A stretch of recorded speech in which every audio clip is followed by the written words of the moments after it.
এ কোরআনের ভিতরে কি আছে? 30টা পারা, 540টা রুকু, 114টা সূরা, 14 থেকে 15 খানা সাজদা, 7টা মানজিল, 8 থেকে 12 খানা সাক্তা, 6666টা আয়াত, কেউ বলেছেন 6236টা আয়াত, 3,23,215টা অক্ষর। এ কোরআন 22 বছর 9 মাস 14 দিন, কম বেশি 23 বছর ধরে কোন ঘটনাকে কেন্দ্র করে, কোন ব্যক্তিকে কেন্দ্র করে, কোন বস্তুকে কেন্দ্র করে, কোন জায়গাকে কেন্দ্র করে কোরআনের আয়াতগুলো নাজিল হয়েছে। 6000 আয়াত নাজিল হয়েছে, 12,000 জায়গায় নাজিল হয়েছে। একটা উদাহরণ দেবো? আরে ভাই বলুন না, বলুন একটা উদাহরণ দেবো। হ্যাঁ, শুনে নিন, ভুলটা সংশোধন করুন, ভুলটা সংশোধন করুন। এখানে ভালো করে শুনে নিন, অন ক্যামেরার সামনেই বলছি বাবা। অমুসলিমরা হযরত মুহাম্মদ সাল্লাল্লাহু আলাইহি সাল্লামের সঙ্গে একটা চুক্তি করেছিল, চুক্তি করেছিল কি? 4 মাস আমরা যুদ্ধ নিজেদের মধ্যে করব না। কিছু বুঝতে পারছেন ভাষা? ভালো করে বুঝে নিন। এইটা বুঝতে না পারলে জানবেন বেকার আপনার ওয়াজ শোনাটা।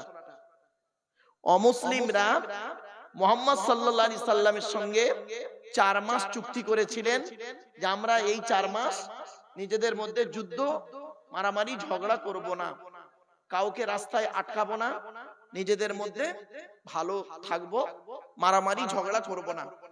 তো মুহাম্মদ সাল্লাল্লাহু আলাইহি সাল্লাম তিনি বললেন ঠিক আছে, আমিও এই চুক্তিতে রাজি। ব্যাস। কিন্তু অমুসলিমরা সেই সময় করেছিল কি? বারে বারে চুক্তিটা ভঙ্গন করছে, চুক্তি ভঙ্গ করছে।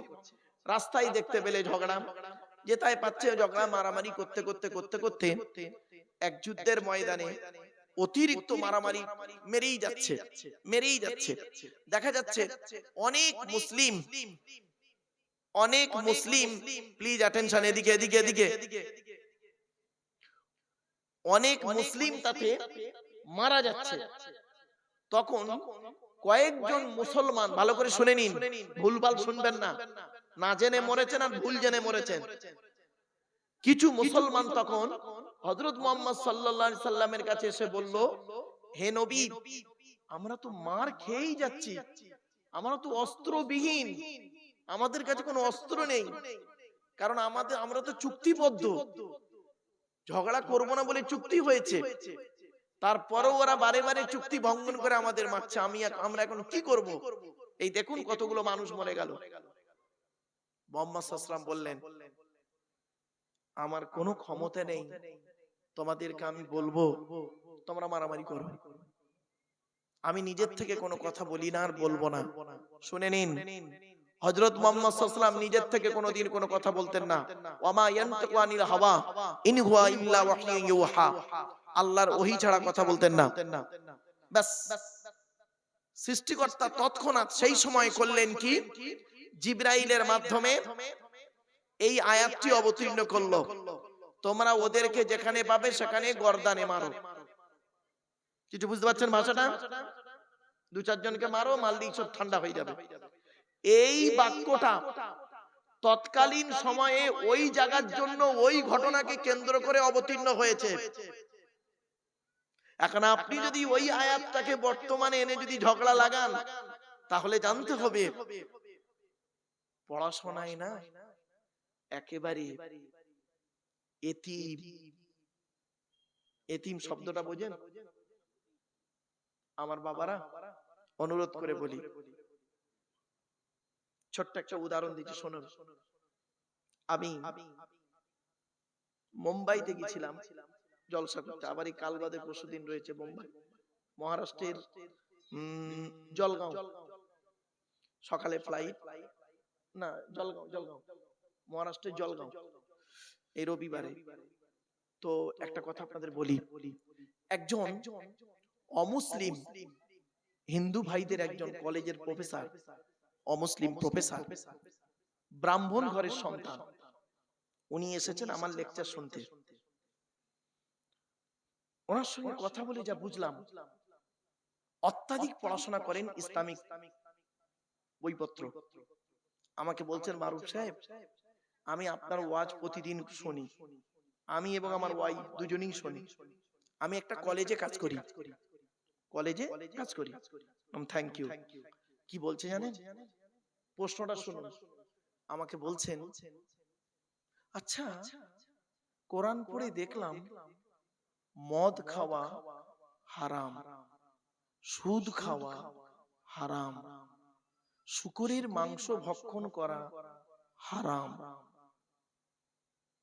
আমি বললাম হ্যাঁ। বলছে ভাই ওটা কাদের জন্য হারাম? ও তো মোমেনদের জন্য আল্লাহ হারাম বলেছেন। যারা কোরআনকে বিশ্বাস করে, নবীকে বিশ্বাস করে, তাদের জন্য হারাম। আমি তো কোরআনকে বিশ্বাস করি না, নবীকে বিশ্বাস করি না, তাহলে আমি যদি মদ খাই, শূকরের মাংস ভক্ষণ করি, ব্যভিচার করি, তাহলে কিয়ামতের মাঠে সৃষ্টিকর্তা আল্লাহ কেন আমাকে শাস্তি দেবেন? আমাকে তো হারাম খাওয়ার, হালাল খাওয়ার কথা তো কোরআনই বলেনি। প্রশ্নটা বুঝতে পেরেছেন? দত্তপাড়ার মানুষ, হিন্দু মুসলিম, প্রশ্নটা বুঝতে পেরেছেন কি বলুন? আগে প্রশ্ন বুঝুন, তারপর উত্তর দিচ্ছি। আমি যদি ব্যভিচার করি, কোরআনে দেখলাম ব্যভিচার করো না, হারাম, নোংরা কাজ, ব্যভিচার করলেই শাস্তি। এটা মানবে কারা? যারা কোরআনকে বিশ্বাস করে তারা। তা আমি তো কোরআনকে বিশ্বাস করি না, তাহলে আমি যদি হারাম খাবার খাই, আমি যদি মদ পান করি, আমি যদি কোনো ব্যভিচার করি, আমি যদি শূকরের মাংস ভক্ষণ করি, তাহলে সৃষ্টিকর্তা কেন আমাকে শাস্তি দেবেন? আমার কথা তো কোরআনে বলা হয়নি, আমাকে বলা হয়নি তো যে তুমি হালাল খাও। আমি পুরো চুপ হয়ে গেছি। আপনাদের মাথায় উত্তর আসছে কি? তা আমি ওনাকে বললাম, স্যার আপনি কোরআন পড়েছেন? বলছে 5খানা তাফসীর আমার কাছে আছে। কটা কটা কটা জোরে বলুন। আপনার ঘরে কটা আছে মুসলমানের বাচ্চা? একটাও তো নেই। কোরআন শরীফে নেই ওনার তাফসীর। 5খানা তাফসীরের নাম বললেন। 5খানা তাফসীর আমার কাছে আছে। প্লাস কোরআন আছে, অর্থ আছে, আমি কোরআন পড়তেও পারি। উনি কিছু আয়াত পড়লেন, সূরা বাকারার শেষ কয়েকটা আয়াত পড়লেন শুদ্ধভাবে, বুঝলাম যে উনি পড়েন। আমি বলছি আপনি গোটা কোরআন পড়েছেন তো? আচ্ছা হ্যাঁ। আমি বললাম স্যার কোন এক জায়গায় একটু মিস্টেক হয়ে গেছে আপনার। বলছে কি বলছেন? চলুন আগে আমরা জেনে নিই কোরআনে হালাল খাবে কারা কারা দেখে নিই, আপনারাও শুনে নিন। হিন্দু মুসলিম সকলে শুনুন, দত্তপাড়ার মানুষ। কোরআনে 3 শ্রেণীর লোককে আল্লাহ হালাল খেতে বলেছেন। সুবহানাল্লাহ বলা গেল না? মানে আপনাদের মাথায় ঢোকানো আছে তো, মৌলবীরা চিৎকার করলে তারপর সুবহানাল্লাহ বলবে। ভালো কথাই সুবহানাল্লাহ নেই আপনাদের। 3 শ্রেণীর লোককে আল্লাহ হালাল খেতে বলেছেন। 3 শ্রেণীর লোক। পট করে উনি করলেন কি, পকেট থেকে কাগজ বের করলেন, কলম বের করলেন, নোট করছেন। বলুন 3 শ্রেণীর লোক কে কে? বললাম স্যার আপনি এই 3 শ্রেণীর মধ্যে আছেন কিনা একটু দেখুন। আমি আপনাকে রেফারেন্স সহ বলছি। 1 নাম্বার, আপনারাও শুনে নিন। হিন্দু মুসলিম মা বোন যারা আছেন, মায়ের মেয়েরা আছেন কি ভাই, মা বোনেরা ভালো করে শুনুন। মায়েরা বোনেরা, আপনাদের সম্পর্কে আজ কিছু আলোচনা করব, মেয়েদের সম্পর্কে কিছু আলোচনা আছে। কারণ বর্তমানে মেয়েদের চাল চলন, কথাবার্তা, ওঠা বসা এতটাই জঘন্য জায়গায় দাঁড়িয়ে গেছে, স্বামীরা অতিষ্ঠ হয়ে পড়েছে। বধূ নির্যাতন আইন ভারতবর্ষে আছে বলে অন্যায় ভাবে কত নারী, শ্বশুর বেচারা ভালো মানুষ, তাকেও জেল খাটাচ্ছে, ঠিক না বেটি? ওরা স্বামী স্ত্রী ঝগড়া করেছে, শ্বশুরের নামে জেল কেস, শাশুড়ির নামে কেস, বেচারা কিছুই জানে না, সাদা মাটা মানুষ। এইরকম নারী আছে। যেদিন ভারতবর্ষে পুরুষ নির্যাতনের আইন আসবে, সেদিন দেখবেন কত নারী জেলখানায় ঢুকবে। বাস্তব কথাই বললাম। চলুন, কোরআনে 3 শ্রেণীর লোককে আল্লাহ হালাল খেতে বলেছেন, শুনে নিন এবার কে কে। 1 নাম্বার, নবী রাসূলদেরকে আল্লাহ হালাল খেতে বলেছেন। কাদের কাদের কাদের? তখন পট করে উনি বলছেন, ভাই নবী রাসূলরা তো হালাল খাবেন, এটা আমার আল্লাহ কোরআনে বলতে গেলেন কেন? আমি বললাম ভাই এইখানে একটু বোঝার ব্যাপার আছে, শুনে নিন। কোরআনে বলা হয়েছে 8 নম্বর পারা 10 নম্বর পৃষ্ঠা 9 নম্বর লাইন, সূরার নাম সূরা আরাফ। ফালানাসআলান্নাল্লাযীনা উরসিলা ইলাইহিম ওয়া লানাসআলান্নাল মুরসালিন। প্রত্যেক নবী রাসূলকে আমি কিয়ামতের মাঠে জিজ্ঞাসা করব, আপনাকে নবী করে পৃথিবীতে পাঠিয়েছিলাম, আপনি আপনার দায়িত্ব পালন করেছিলেন? আপনাকে রাসূল করে পৃথিবীতে পাঠিয়েছিলাম, আপনি আপনার দায়িত্ব পৃথিবীতে পালন করেছিলেন? নবী রাসূলদেরকে যদি এরকম প্রশ্নের সম্মুখীন হতে হয়, আমি আপনি কোন ব্যক্তি? রতি মহারতি আমাদের প্রশ্ন করা হবে না? শুনে নিন, এখানে যারা দাঁড়িয়ে বসে আছেন, দূর দূরান্তে আমরা মাইকের আওয়াজ শুনতে পাচ্ছেন। কোরআনে আল্লাহ পাক বলেছেন, আয়াহসাবুল ইনসানু আন ইউতরাকা সুদা, সূরা কিয়ামা। আয়াহসাবুল ইনসানু আন ইউতরাকা সুদা, মানুষ কি মনে করেছে আমি এমনি এমনি আল্লাহকে ছেড়ে দেবো কিয়ামতের মাঠে? এত সহজে নয়। কড়ায় গন্ডায় হিসাব নেব, হিসাব নিয়ে যদি আমি মনে করি ওকে জান্নাতে দেবো, নইলে জাহান্নামে ফেলে দেবো। কি ভাবছেন আপনি? কিসের হিসাব নেবে? নবী বলেছেন, নবী ব্যাখ্যা করে বলে দিচ্ছেন, যুবক, এই যুবক যুবতীরা শুনে নাও, যুবক যৌবনের হিসাব দাও, ধনী অর্থের হিসাব দাও, অর্থটা কোথায় ব্যয় করেছো।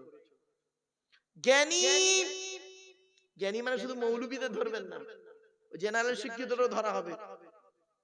জ্ঞানী, জ্ঞানের হিসাব দাও, তোমার জ্ঞান দ্বারা মানুষের ক্ষতি হয়েছে না মানুষের লাভ হয়েছে, হিসাব দাও। বাড়ি থেকে ভাববে। এবার আয়াতটা শুনুন, কোথায় লেখা আছে নবী রাসূলদেরকে হালাল খেতে বলেছেন। 18 নম্বর পারা, 18 নম্বর পারা বা খণ্ডের 4 নম্বর পৃষ্ঠাতে 8 নম্বর লাইনে সূরার নাম সূরা মুমিনুনের 54 নম্বর আয়াতে আল্লাহ বলেন, ইয়া আইয়ুহার রাসূল কুলু মিনাত তাইয়্যিবাতি ওয়া'মালু সালিহান ইন্নী বিমা তা'মালুনা আলীম। ইয়া আইয়ুহার রাসূল, রাসূল নয়, রাসূলের বহুবচন হলো রসুল, সিঙ্গুলার হলো রাসূল, আর ওর বহুবচন প্লুরাল হলো রসুল। এইজন্য ওয়াহিদ আর জমার জ্ঞান যদি না থাকে, সিঙ্গুলার প্লুরালের জ্ঞান যদি না থাকে তো গেল। ইয়া আইয়ুহার রাসূল, হে রাসূলগণ, হে রাসূলগণ, একটা নবী নয়, হে রাসূলগণ, কুলু মিনাত তাইয়্যিবাতি ওয়া'মালু সালিহা, আপনারা পৃথিবীতে হালাল খাবার খান আর ভালো ভালো কাজগুলো করুন। কি বললো, কি বললো ভাই? হালাল খাবার খেতে আর কি বললো? ভালো ভালো কাজগুলো করুন। তখন উনি আমাকে কি বলছে শুনবেন, স্যার আমি নবীও নই রাসূলও নই। আমি বললাম, স্যার আমিও নবীও নই রাসূলও নই, তাহলে এক নাম্বারটা বাদ। বলা হ্যাঁ বাদ। লিখে নিলেন, আয়াত, লাইন, পারা, পৃষ্ঠা সব লিখলেন, ভালো। দ্বিতীয় নাম্বারটায় পড়ি কি দেখুন তো, চলুন তো দেখি। যারা আল্লাহকে বিশ্বাস করে, নবীদেরকে বিশ্বাস করে, ইসলামিক পরিভাষায় তাদেরকে বলে মোমেন। কি বললাম বাবা? মোমেন। আচ্ছা, এখানে অনেক মোমেন আছেন, আপনারা আল্লাহকে বিশ্বাস করেন, নবীকেও বিশ্বাস করেন, ঠিক কিনা? বলুন না। তাহলে আপনারা মোমেন, আমরা মোমেন। আমাদের সম্পর্কে কি বলছে দেখি, কোরআন বলছে হালাল খেতে, দেখুন, ইয়া আইয়ুহাল্লাযীনা আমানু কুলু মিন তাইয়্যিবাতি মা রাযাকনাকুম ওয়াশকুরু লিল্লাহি ইন কুনতুম ইয়্যাহু তা'বুদুন। 2 নম্বর পারা 4 নম্বর পৃষ্ঠা 14 নম্বর লাইন, সূরার নাম সূরা বাকারার 172 নম্বর আয়াত। হে ঈমানদার বান্দাগণ, কুলু মিন তাইয়্যিবাতি মা রাযাকনাকুম, আমার দেওয়া হালাল রিজিক গুলো তোমরা ভক্ষণ করো। তখন উনি আমাকে বলছেন, স্যার আমি মুমিন নই, আমি মুমিন নই। বললাম, সে তো জানি স্যার, আমি কিন্তু মুমিন, আমার জন্য ওই আয়াতটা প্রযোজ্য। তাহলে দ্বিতীয় নাম্বারটা বাদ হলো।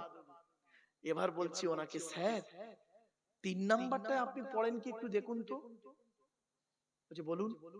দেখছেন, শুনুন এবার, ইয়া আইয়ুহান নাসু কুলু মিম্মা ফিল আরদি হালালান তাইয়্যিবা ওয়ালা তাত্তাবিউ খুতুওয়াতিশ শাইতান ইন্নাহু লাকুম আদুউম মুবিন। 2 নম্বর পারা 4 নম্বর পৃষ্ঠার 8 নম্বর লাইন, সূরার নাম সূরা বাকারার 168 নম্বর আয়াত 168। ওটা কত বললাম? 172। কত বললাম? মোমেনদেরকে বললো কত? 172। আর এটা কত? 168। বাড়িতে গিয়ে খুলে দেখবেন। এর বাংলা মানেটা এবার শুনুন। ইয়া আইয়ুহান নাস, হে মানব জাতি। নাস মানে মানব, মানুষ। আমি বললাম স্যার আপনি কি মানুষ মানব জাতির মধ্যে পড়েন? বলছে মানব জাতির মধ্যে পড়ি, আমি আদমের সন্তান। বললাম স্যার আল্লাহ বলছেন ইয়া আইয়ুহান নাস, হে মানব জাতি, কুলু মিম্মা ফিল আরদি হালালান তাইয়্যিবা, পৃথিবীতে আমার দেওয়া হালাল যেগুলো তোমরা ভক্ষণ করো, আর শয়তানের পথকে অনুসরণ করিও না। শয়তান হলো তোমাদের প্রকাশ্য দুশমন। পুরু গালে হাত। বললাম স্যার আপনি ভাবছেন শুধু মুসলমানরা হালাল খাবে না, শুকরের মাংস খাওয়া শুধু মুসলমানদের জন্য হারাম না? আপনি ভাবলেন মদ খাওয়া শুধু মুসলমানদের জন্য হারাম? আপনি ভাবলেন না? বলছে আপনি আমার চোখটা খুলে দিলেন আজ। এবার শুনুন, উনি আরো অনেক তথ্য নিলেন ওখানে বসে বসে আমার থেকে। তা আমি বললাম স্যার এবার আসছে আপনার কি ধারণা হয় কোরআন শুধু মুসলমানদের জন্য এসেছে? কোরআন মুসলমানদের জন্য এসেছে নাকি শুধু? না, কোরআনকেই প্রশ্ন করা হোক, কোরআন তুমি বলো তুমি কাদের জন্য এসেছো, তুমি কোথা থেকে এলে, তোমাকে কে নিয়ে আসলো, তুমি কার উপরে নাজিল হলে, তোমার মধ্যে কি আছে, তুমি মানুষকে কি দিতে এসেছো? প্রশ্ন করুন কোরআনকে, কোরআন নিজেই উত্তর দিচ্ছে। ওরে দুনিয়ার মানুষ, দত্তপাড়ার মানুষেরা শোন, আমি কোরআন, আমাকে তোরা প্রশ্ন করো কোরআন তুমি কোথা থেকে এলে, কোরআন নিজেই জানিয়ে দিচ্ছে তানজিলুম মির রাব্বিল আলামিন, আমি কোরআন আল্লাহর তরফ থেকে নাযিল হয়েছি। আবার কোরআনকে প্রশ্ন করুন, কোরআন আল্লাহর তরফ থেকে নাজিল হয়েছে বুঝলাম, তোমাকে পৃথিবীতে কে নিয়ে আসলো? কে এনেছে? কে এনেছে? জিবরাইল ফেরেশতা। কে কে কে? ওই জিবরাইল ফেরেশতার অপর নাম কি জানেন? রুহুল আমিন। কি বললাম? কি বললাম? জিবরাইল ফেরেশতার অপর নাম হলো রুহুল আমিন। রুহুল আমিন। কোরআন বলছে আমাকে কে নিয়ে এসেছে পৃথিবীতে? শোন, নাজালা বিগির রুহুল আমিন। সূরা শুআরা